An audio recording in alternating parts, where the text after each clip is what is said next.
জানিয়ে দিব এই মুহূর্তে আমাদের হাতে এসেছে গুরুত্বপূর্ণ আপডেট আন্তর্জাতিক সংবাদের শিরোনাম।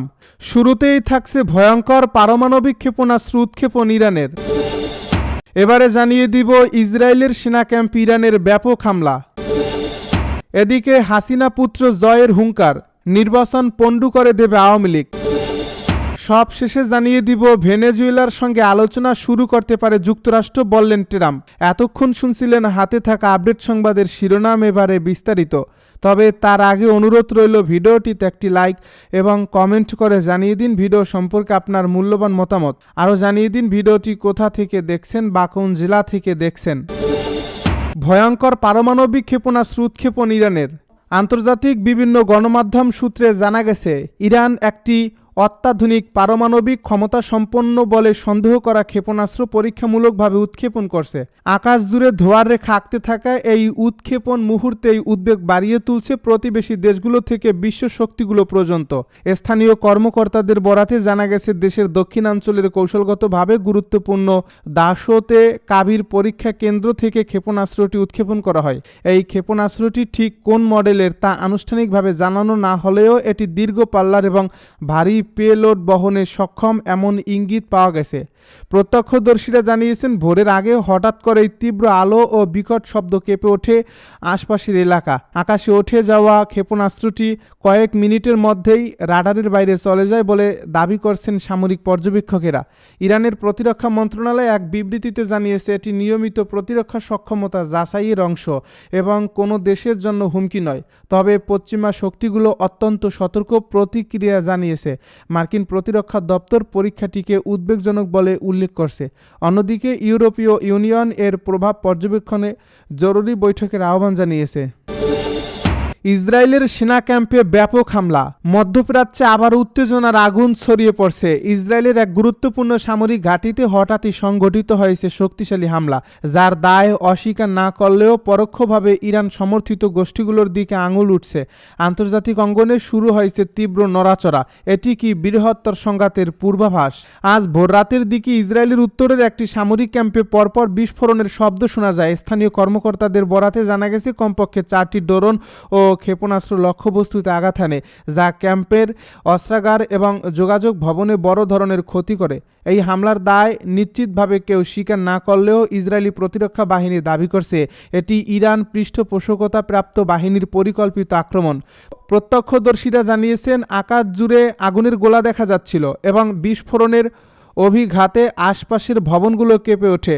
ঘটনাস্থলে দ্রুত পৌঁছে সেনারা আহত সদস্যদের উদ্ধার করে নিরাপদে স্থানে সরিয়ে নেয়। ইসরায়েলি সামরিক মুখপাত্র জানিয়েছেন, পরিস্থিতি নিয়ন্ত্রণে আনতে বিমান প্রতিরক্ষা ব্যবস্থা সক্রিয় ছিল, তবে সব ড্রোন ভূপাতিত করা সম্ভব হয়নি। আন্তর্জাতিক গণমাধ্যম সূত্রে জানা গেছে, এই হামলার পর তেল আবিব জরুরি বৈঠক ডেকেছে এবং সীমান্ত অঞ্চলে অতিরিক্ত সেনা মোতায়েন করছে।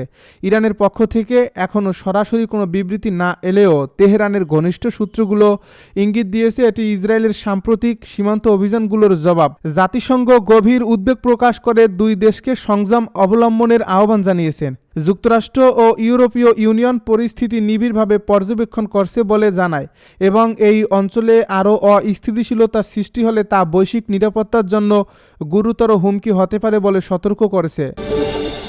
নির্বাচন পণ্ডু করে দেবে আওয়ামী লীগ, হাসিনা পুত্র জয়ের হুঙ্কার। জুলাই গণ অভ্যুত্থানে ক্ষমতাচ্যুত স্বৈরাচারী প্রধানমন্ত্রী শেখ হাসিনার ছেলে সজীব ওয়াজেদ জয় হুমকি দিয়ে বলেছেন, আওয়ামী লীগের উপর থেকে নিষেধাজ্ঞা না তুলে নিলে দলটির নেতাকর্মী সমর্থকের আগামী বছরের ফেব্রুয়ারি মাসে অনুষ্ঠিত হতে যাওয়া জাতীয় নির্বাচন পণ্ডু করে দেবে।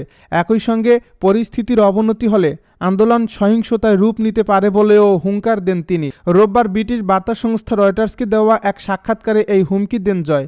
জুলাই গণ অভ্যুত্থানের সময় সংগঠিত গণহত্যা সহ বিভিন্ন মানবতা বিরোধী অপরাধের মামলায় ক্ষমতাচ্যুত শেখ হাসিনা সহ 3 জনের বিরুদ্ধে করা মামলার রায় ঘোষণার একদিন আগে এই মন্তব্য করলেন তিনি। জাতিসংঘের এক প্রতিবেদন বলছে, গত বছরের 15 জুলাই থেকে 5 আগস্টের মধ্যে সরকার বিরোধী বিক্ষোভে নিরাপত্তা বাহিনীর গুলিতে কমপক্ষে 1400 মানুষ নিহত হয়েছেন আর আহত হয়েছেন হাজার হাজার মানুষ। 1971 সালের স্বাধীনতা যুদ্ধের পর এটি বাংলাদেশের সবচেয়ে ভয়াবহ রাজনৈতিক সহিংসতা। ভেনেজুয়েলার সঙ্গে আলোচনা শুরু করতে পারে যুক্তরাষ্ট্র, জানালেন ট্রাম্প। মার্কিন প্রেসিডেন্ট ডোনাল্ড ট্রাম্প গতকাল রোববার বলেছেন, ভেনেজুয়েলার প্রেসিডেন্ট নিকোলা মাদুরোর সঙ্গে যুক্তরাষ্ট্র আলোচনা শুরু করতে পারে। ক্যারিবীয় সাগরে ব্যাপক মার্কিন সামরিক শক্তি মোতায়েনের মধ্য দিয়ে ওয়াশিংটনের ক্রমবর্ধমান চাপের মুখে থাকা মাদুরো সরকার প্রথমবারের মতো এ ধরনের ইঙ্গিত পেল।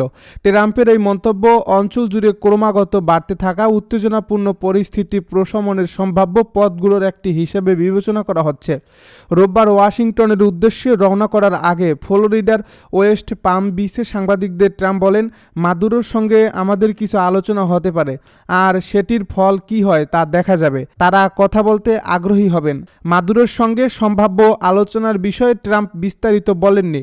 যুক্তরাষ্ট্রের অভিযোগ, মাদুরো অবৈধ মাদক বাণিজ্যের সঙ্গে সম্পৃক্ত, যদিও মাদুরো বরাবরই অভিযোগ অস্বীকার করে আসছেন।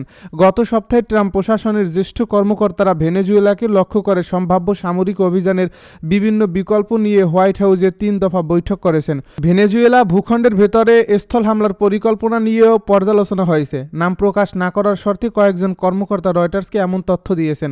গত শুক্রবার ট্রাম্প বলেছেন, ভেনেজুয়েলা প্রশ্নে তিনি অনেকটাই মন স্থির করে ফেলেছেন। খুব শীঘ্রই ভেনেজুয়েলা প্রশ্নে কোনো সিদ্ধান্ত আসতে পারে বলে ইঙ্গিত দিয়েছেন তিনি। ডোনাল্ড ট্রাম্পের সর্বশেষ মন্তব্যের বিষয়ে প্রতিক্রিয়া জানতে ভেনেজুয়েলার যোগাযোগ মন্ত্রণালয়ের সঙ্গে যোগাযোগ করেছিলেন রয়টার্স, তবে তাৎক্ষণিকভাবে সাড়া পাওয়া যায়নি।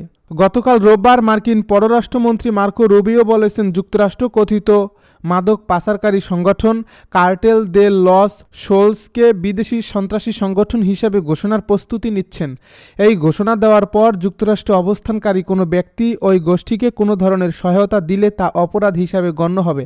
মার্কিন কর্মকর্তাদের অভিযোগ, কার্টেল দে লস সোলস ভেনেজুয়েলার কুখ্যাত গ্যাং তেরেন দে আরাগুয়ার সঙ্গে মিলে যুক্তরাষ্ট্রে অবৈধ মাদক পাঠায়। এই গ্যাংকে ওয়াশিংটন আগেই বিদেশি সন্ত্রাসী সংগঠন হিসাবে চিহ্নিত করছে। ডোনাল্ড ট্রাম্প প্রশাসন আরও অভিযোগ করেছে, মাদুরোই কার্টেল দে লস সোলস পরিচালনা করেন, যদিও মাদুরো এসব অভিযোগ অস্বীকার করে আসছে। রবিওর এই ঘোষণার পর যুক্তরাষ্ট্র মাদুরোর মালিকানাধীন স্থাপনা ও ভেনেজুয়েলার ভেতরের অবকাঠামোতে হামলা করতে পারে কিনা এমন প্রশ্নে ট্রাম্প বলেন, আমাদের এমন পদক্ষেপ নেওয়ার সুযোগ আছে, তবে আমরা বলছি না যে এখনই সেটা করব। ট্রাম্প ইঙ্গিত দিয়েছেন তিনি মাদুরোর প্রতি চাপ অব্যাহত রাখবেন। 2013 সাল থেকে ক্ষমতায় থাকা মাদুরোকে যুক্তরাষ্ট্র ভেনেজুয়েলার বৈধ প্রেসিডেন্ট হিসেবে স্বীকৃতি দেয়নি।